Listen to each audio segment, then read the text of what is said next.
গাঁওখনি নগৰ হ'ল ভাল কথাবোৰ মনবোৰো বহল হ'ল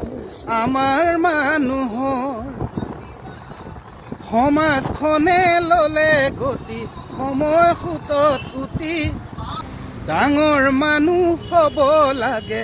আমাক ৰাতাৰাতি বুলুবাপ জগতৰে গুৰুজনা থকা হলে আজি আকৌ এবাৰ কলেহেঁতেন হৰি নামি গতি আমাক আৰু কথা এটি কলেহেঁতেন ভাঙি ঐ নাখাই নবৈ মৰিম এদিন নকৰিলে খেতি ঐ নাখাই নবৈ মৰিম এদিন নকৰিলে খেতি ঐ আধি খেতিৰ কুটি ধানেই বেচু বাৰ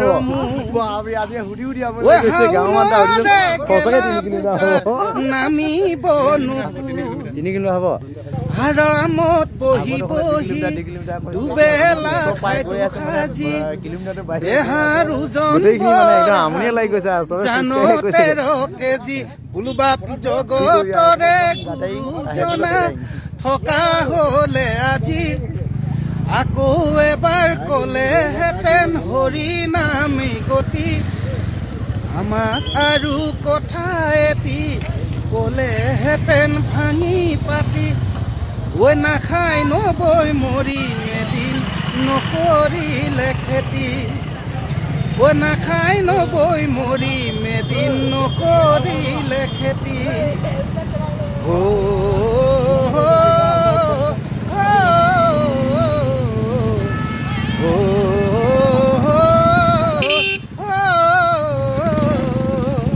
নমস্কাৰ মই ৰাজীৱ কটীয়া সোনকালে অন্য এটি নতুন গীত আপোনালোকলৈ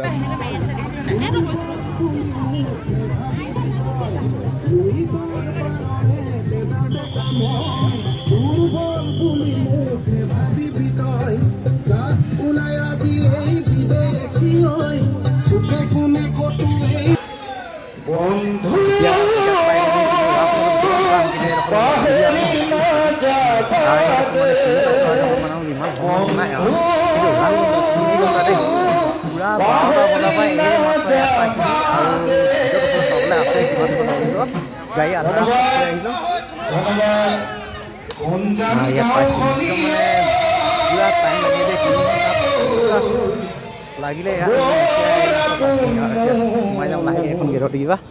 ওচৰতে নহয় বেছি দূৰ আহিলো যে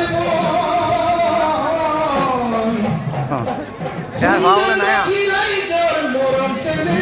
বুকুত বান্ধিল উৰে ৰাতি ৰাইজৰ মৰম চেনে বুকুত বান্ধিল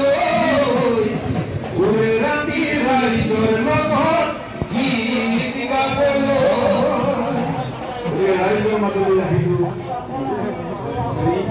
ভাল লাগিলে মই মৰম সহযোগ পুনৰ আপোনালোকক লগ পাম ধন্যবাদ গাঁওখনি নগৰ ভাল কথাবোৰ মনবোৰো বহল হ'ল আমাৰ মানুহৰ সমাজখনে ধন্যবাদ মই একচুৱেলি প্ৰথমতে শদিয়াবাসীক মই একদম মোৰ অন্তৰৰ পৰা আজি যদিও দুখৰ দিন হ'লেও দুখ বুলি ভবা নাই এইটো কাৰণে এজন আপোনালোকৰ অসমৰ এজন বীৰ জোৱান তেখেতে যি কৰিবলগীয়া আছিলে কৰি থৈ গৈছে আৰু শদিয়াত আৰু 10জন ৰাজীৱতীয়া জন্ম তাৰ কামনা কৰিছো আজি কেনেকুৱা লাগিছে বুলি সোধা কোনো প্ৰশ্ন নাহে মানে ইমানেই সুন্দৰ ইমানখিনি মানুহক যে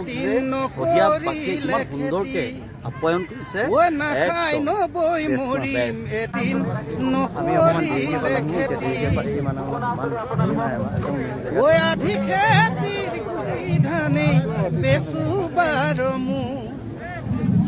শাওনৰে